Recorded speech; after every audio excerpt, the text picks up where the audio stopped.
यहाँ सभी मेरे बड़े हैं और कुछ मेरे साथी हैं। हमेशा से मेरी ये कोशिश रहती है कि आप लोगों की बात को सही तरह से मजबूती से रख सकूं, और वो रख भी देता हूं, और कहीं ना कहीं उनको सुनवाइयाँ भी हो जाती हैं।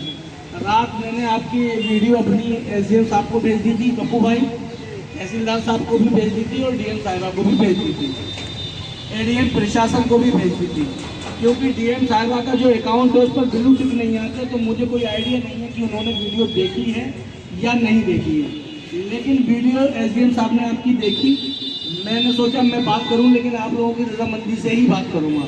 क्योंकि रात ये तय हुआ था कि एसडीएम साहब को ये अपना मेमोरेंडम और ये एप्लीकेशन हम लोग सौंपेंगे, तो जाकर उनसे बात की जाएगी। अब क्योंकि आज संडे है, कल जन्माष्टमी है, तो ये 2 दिन तो शायद कोई काम नहीं हो पाएगा। दूसरी बात मैं ये कह दूं कि जब आप अपने हक की बात कर रहे हैं, तो कुछ लोगों को ऐसा पीछे लगाया गया है जो लगातार मुझे भी मैसेज कर रहे हैं कि भाई अनवर भाई, ये दुकानदार सब इतने मालदार हैं, इनके बच्चे कहीं पढ़ रहे हैं और ये जॉब कर रहे हैं, और इन लोगों को 2-2, 3-3 हज़ार रुपये की क्या इन लोगों को अहमियत है। तो मैंने उनसे सिर्फ एक सवाल ये किया कि ये दुकानदार आज के मालदार नहीं है, ये तब भी मालदार थे जब सहसवान में कोई दुकानें लेने को तैयार नहीं था।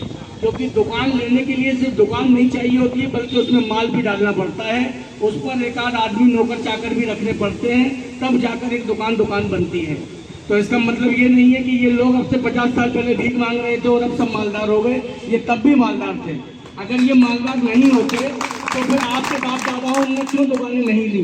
जाहिर सी बात है कि आप लोग खेती बाड़ी कर रहे थे और आप दुकानदारों वाला आपका स्किल नहीं था, इसलिए आपके बड़े बूढ़े ये दुकानें नहीं ले पाए। मैंने उनको एक मिसाल भी दी कि जिनके बड़े बूढ़ों ने अपनी ज़मीन जायदाद बचा के रखी, आज उनकी प्रॉपर्टी करोड़ों अरबों रुपए की है। लेकिन कुछ लोग मेरे जैसे भी हैं, मैंने अपना ही एग्जाम्पल दिया, मैं किसी और को क्यों दूँ।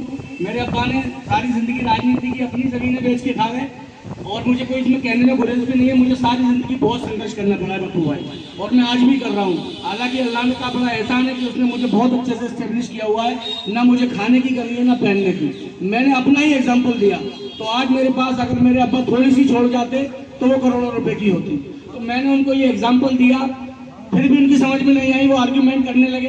फिर मैंने उनसे एक बात ये कही कि अगर आप ये सोच रहे हो कि आज सब मालदार हैं, तो पहले तो हमारे चेयरमैन साहब भी साहब रिक्शे में चला करते थे, वीर मजहर अली साहब। एक गाड़ी फिएट की, एक जीप थी उनके पास कमांडर। आज उनके जो सुपुत्र हैं सोकॉल्ड, उनके पास कई तरह की गाड़ियां हैं। आज 40-40 लाख की कारें हैं। अगर मैं अपनी बात करूं तो मैं खुद कार से चलता हूं, मेरे पास खुद अपनी कार है, बाइक है, अच्छा रहन सहन है। तो लाइफ स्टाइल तो सभी का बेहतर हुआ है पप्पू भाई।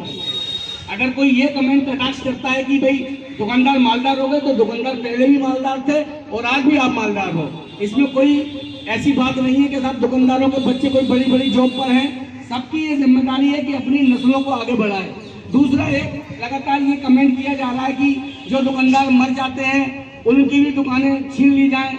मैंने उनसे सिर्फ एक सवाल पूछा, क्या ये कितना न्याय संगत है कि जब एक आदमी घर का मुखिया जब दुनिया से चला जाता है, तो एज ए सोसाइटी, एक समाज के तौर पर हमारी ये जिम्मेदारी होती है कि हम उसके परिवार का रखरखाव करें, उसकी हिफाजत करें।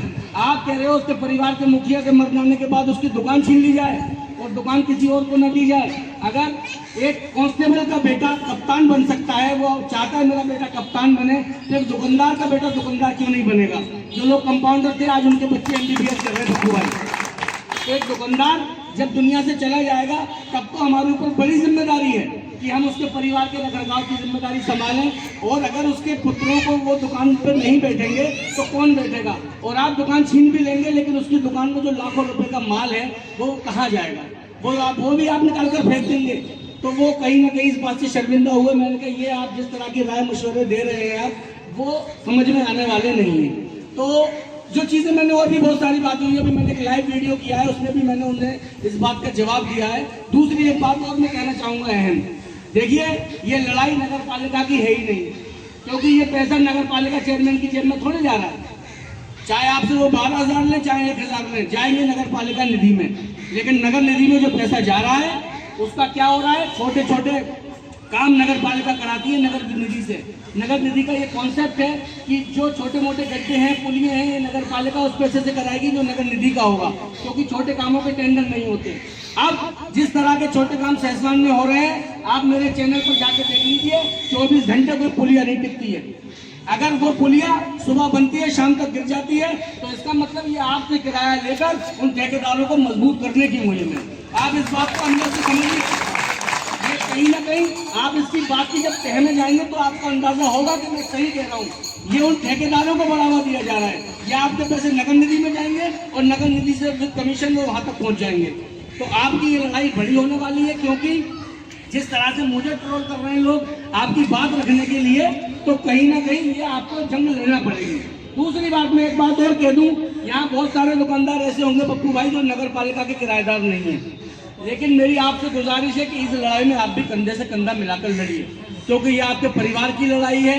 कल को हो सकता है कि वो कोई नया टैक्स आप पर भी लेकर आ जाएं, तब ये दुकानदार आपका साथ नहीं दे पाएंगे अगर आज आप इनके साथ नहीं खड़ोगे।